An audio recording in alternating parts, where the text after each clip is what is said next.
J'ai beaucoup de joie ce matin à être ici et à partager une parole avec vous. Ça a déjà été dit tout à l'heure. L'hostilité de la situation n'éteint pas la louange pour Dieu. Et ce matin, je vous invite à entrer directement dans les Écritures.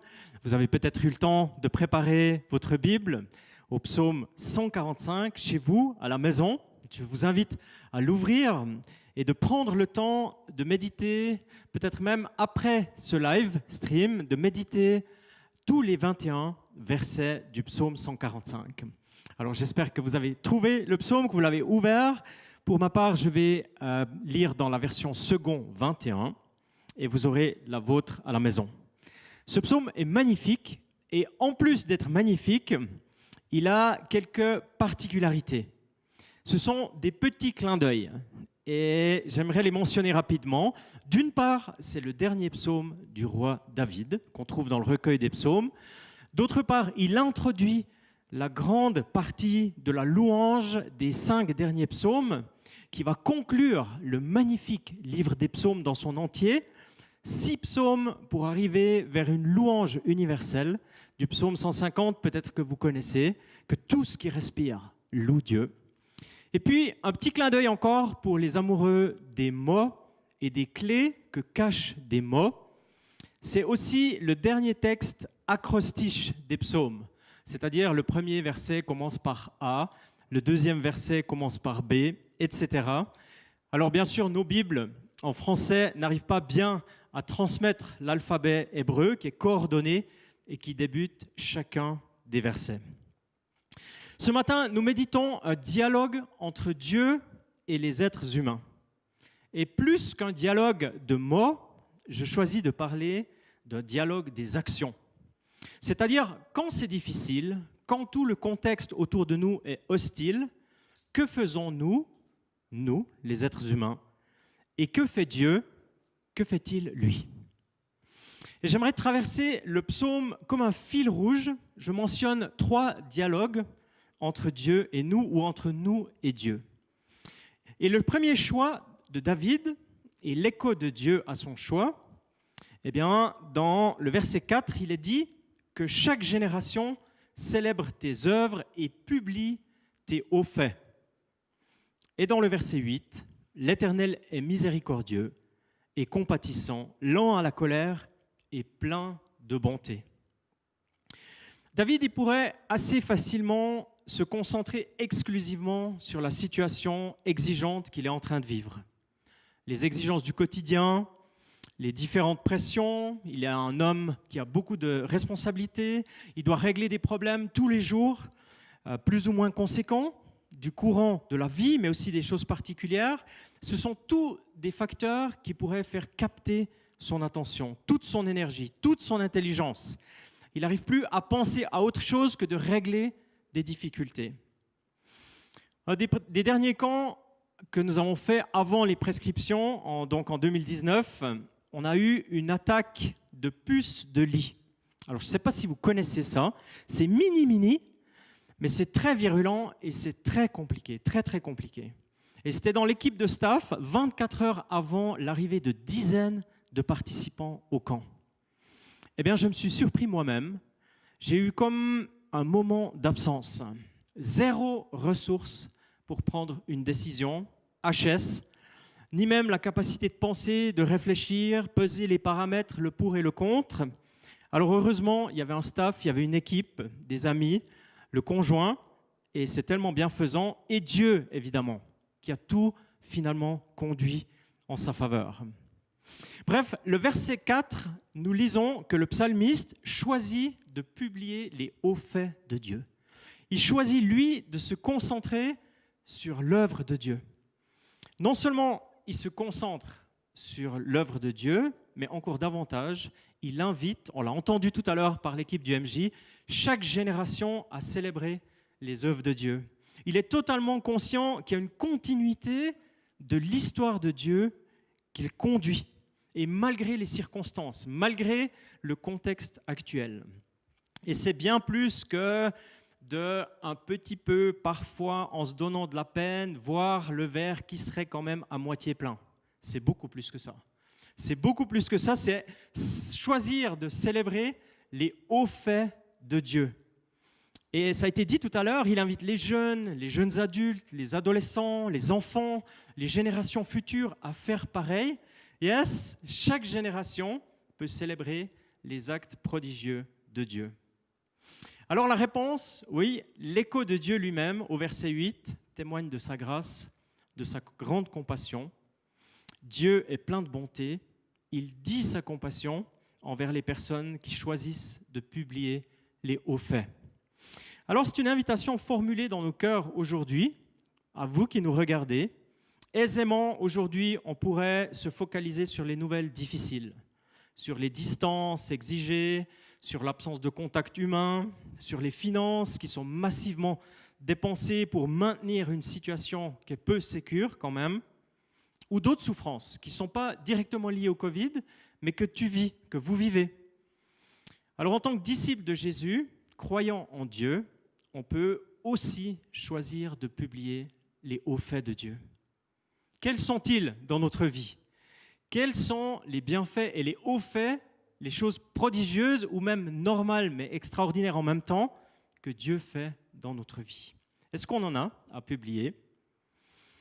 Alors nous pouvons les placer devant nos yeux et dans notre prière. Et en plus, nous avons la possibilité, c'est ce que nous faisons aujourd'hui aussi, de les partager aux générations futures. Chaque génération peut contribuer à une louange historique et perpétuelle. Une louange qui s'inscrit dans le vécu réel, incarné, vrai, de nos jours, mais qui souligne quand même la nature de Dieu, qui est encore tout autre. Et puis, c'est avec humilité, mais aussi avec conviction, qu'on peut croire que Dieu, il étend sa grâce, sa miséricorde, sur tous ceux qui choisissent de mentionner les hauts faits.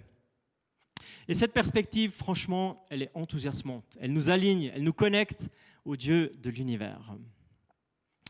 Le choix numéro 2 de David est l'écho de Dieu à ce choix. Au verset 11, je vais lire les versets 11 et 12, et ensuite le verset 14. « Ils diront la gloire de ton règne, et ils proclameront ta puissance, pour faire connaître aux fils de l'homme ta puissance et la splendeur glorieuse de ton règne. » Et l'écho au verset 14, « L'Éternel soutient tous ceux qui tombent, et il redresse tous ceux qui sont courbés. » L'Éternel soutient tous ceux qui tombent, et il redresse tous ceux qui sont courbés. David continue de faire des choix. Il continue de faire des choix qui sont porteurs. C'est une attitude de son cœur. C'est un choix de vie. On ne connaît bien sûr pas avec précision la situation que David vit à ce moment, quand il écrit cette parole, mais la ligne que nous retenons, c'est que David, il ne doute pas de la puissance de son Dieu. Oui, les croyants proclameront la puissance de Dieu, ils mentionneront la gloire de son règne, et pour qu'un règne ait lieu, il faut un roi. Et le roi de la nation choisi par Dieu, qui est Israël, reconnaît lui-même qu'il y a au-dessus de lui un autre roi encore, tout puissant lui, un divin roi qui règne sur l'histoire et les siècles qu'elle contient, un roi qui n'est pas dépassé ni à l'époque, ni à travers les siècles, ni aujourd'hui, ni pour l'avenir de la situation particulière dans laquelle les êtres humains sont. C'est un roi qui est créateur de l'univers, tout puissant. On a essayé avec les jeunes de Tilt de considérer les millions de galaxies et les milliards de kilomètres d'espace. La science aujourd'hui peut en témoigner et on ne peut que reconnaître qu'il y a encore quelqu'un derrière la création. Il y a un souverain roi et créateur. Et l'invitation est de faire connaître au Fils de l'homme, là aussi c'est mini, le Fils de l'homme, qui on est finalement nous, eh bien, c'est-à-dire au Fils d'Adam, de faire connaître qu'il existe ce roi, qu'il a le désir profond de devenir le roi aussi de la vie de celles et ceux qui entendent le message. La situation que nous vivons n'éteint pas la louange ni le partage de la bonne nouvelle. L'évangile de la puissance, de la royauté de Dieu est pour tous. Il est puissant pour nous, c'est vrai, mais il peut et il veut aussi se révéler à nos voisins, par exemple, qui vivent la même situation que nous, à nos connaissances, par exemple, et même les gens avec qui, a priori, on n'a pas forcément un pont relationnel solide. Et nous arrivons à cette magnifique parole du verset 14 de ce psaume qui est tellement réconfortante, tellement encourageante. Nous nous occupons à faire, nous, de connaître la puissance de Dieu, et lui, il s'occupera de soutenir tous ceux qui tombent et redresser tous ceux qui sont courbés.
Lui s'occupera de soutenir tous ceux qui tombent et redresser tous ceux qui sont courbés.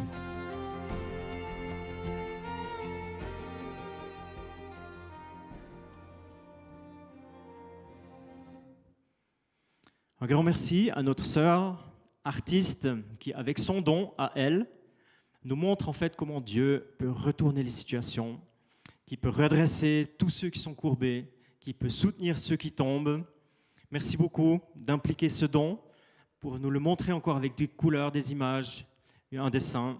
C'est une image tellement parlante en réalité pour les jours dans lesquels nous vivons. C'est vrai, on peut potentiellement tomber dans le découragement, on peut tomber peut-être dans le doute ou encore tomber dans la peur et l'angoisse, soit du temps présent, soit de l'avenir qu'il y a devant nous. Rien que la pensée de l'avenir peut nous écraser ou nous peser. Et il se pourrait même que dans un temps de semi-confinement, peu de gens s'aperçoivent de ma chute ou de ma manière d'être courbé. Et si c'est vrai, on n'est pas tombé, on pourrait être écrasé par le poids des nouvelles, la lourdeur de l'enfermement, en fait tout ce qu'on a dit avant dans ce temps particulier, notre solitude aussi, ça pourrait être sur appuyé sur notre morale, notre encouragement ou découragement justement, la couleur de nos vies qui pâlit. Mais Dieu le souligne ce matin pour vous, pour toi qui nous regardes, je te soutiens si tu tombes, je te redresse si tu es courbé et j'ai la capacité de le faire. Et je crois que Dieu aimerait vraiment encore le faire de manière très concrète dans votre vie. À vous qui nous regardez maintenant, ce matin. Et en priant pour ce message, je recevais la conviction réellement que cette image d'un Dieu qui est doux, qui est puissant, qui nous rejoint, mais en même temps qui nous redresse et qui nous permet de nous relever, c'est ça, un Dieu qui redresse et qui relève. Cette image, elle est vraiment pour quelqu'un de précis qui nous regarde. Spécifiquement, aujourd'hui, maintenant. Et je pensais dans ma prière à toi, qui est un homme, peut-être un homme jeune, et qui est particulièrement courbé par le souci de l'avenir. C'est tellement fort sur tes épaules et sur ton dos que c'est comme si ça te bloque et ça te courbe, ça te maintient au sol.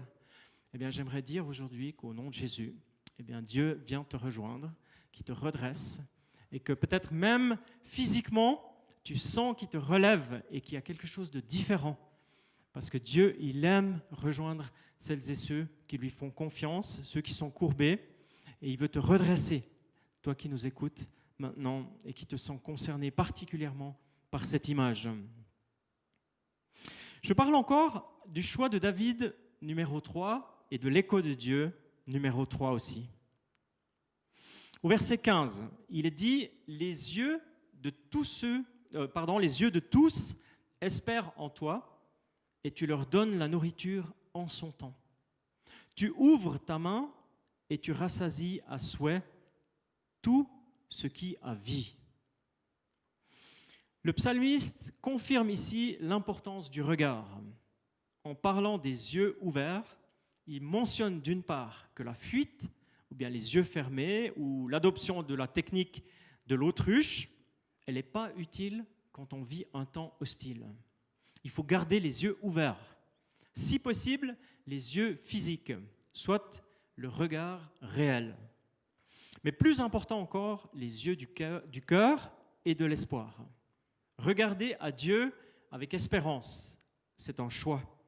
Moi, je crois qu'il y a beaucoup de personnes du temps de David, de l'auteur, mais aussi du nôtre, qui choisissent de lancer un regard plutôt accusateur ou plutôt méprisant contre Dieu.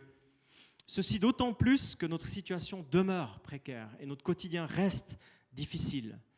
Mais là aussi, le psalmiste, il nous invite vraiment à poser un signe fort. Regarder à Dieu avec espérance, poser un regard rempli d'une lueur d'espoir, celle de la foi. En cette fin d'année 2020, il y a un célèbre film qui marque ses 80 ans d'existence. C'est un vieux film. C'est un de mes films préférés qui a impacté ma manière de regarder les films.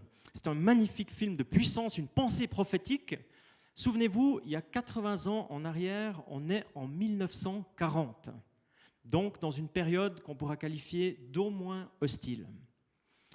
Puis ce film, Le Dictateur, la scène finale extraordinaire d'espoir. Je prends le risque de spoiler un peu le film, mais bon, comme il a 80 ans déjà, c'est un discours d'une grande puissance qui cite d'ailleurs l'Évangile, et l'actrice Paulette Goddard qui lève les yeux et qui finalement se lève et qui découvre que enfin, dans ce temps tellement détruit par la Deuxième Guerre, enfin un regard qui est de nouveau porté vers l'espérance, qui est de nouveau porté vers l'avenir, une possibilité magnifique d'espérer à nouveau. Alors oui, Dieu sait, Dieu connaît parfaitement la situation globale et la situation précise, les deux. Il connaît ma situation, il connaît mes besoins concrets. Et sa réponse ne se fait pas attendre. Encore dans le même verset, la promesse est une évidence qui s'accomplit. Et tu leur donnes la nourriture en son temps. Tu rassasies à souhait tout ce qui a vie. Certainement, il est à comprendre tout ce qui a vie spirituelle, l'entier de la vie de celles et ceux qui regardent à Dieu avec un regard d'espérance, ceux qui comptent sur le Seigneur, ceux qui, malgré le temps hostile vécu, ont faim de la grâce de Dieu, celles et ceux qui veulent plus de Dieu dans leur vie, qui désirent une relation plus profonde avec le Saint-Esprit et une vie plus conforme à celle de Jésus. En méditant ces lignes, cela me fait penser à la description de la tribu de Nephtali dans le Deutéronome 33, verset 23, avec une expression magnifique où il est dit, eh bien, on est rassasié de faveur, en pluriel, rassasié de faveur et comblé de bénédictions de l'Éternel. Et c'est ça que Dieu veut faire dans ce temps hostile, dans ce temps qui est caractérisé, comme on l'a dit, par la distance, parfois la solitude. Eh bien, Dieu, il veut nous rejoindre, il veut nous redresser. Nous qui sommes peut-être courbés, il veut nous relever si nous sommes peut-être tombés. Et gloire à Dieu, parce qu'il est plein de bonté, plein de compassion. Il veut nous rassasier de sa présence. Et ça, c'est vraiment ce que nous voulons communiquer aujourd'hui ensemble. Que nous pouvons garder notre cœur aligné sur celui de Dieu et qui nous rejoint et qui fait son œuvre en nous. Amen. C'est en tous les cas l'encouragement qu'on aimerait vous donner aussi ici ce matin. Et on va juste encore laisser pénétrer cette image de ce retournement de situation si on aligne notre cœur à Dieu par le dessin, par l'art. Merci beaucoup.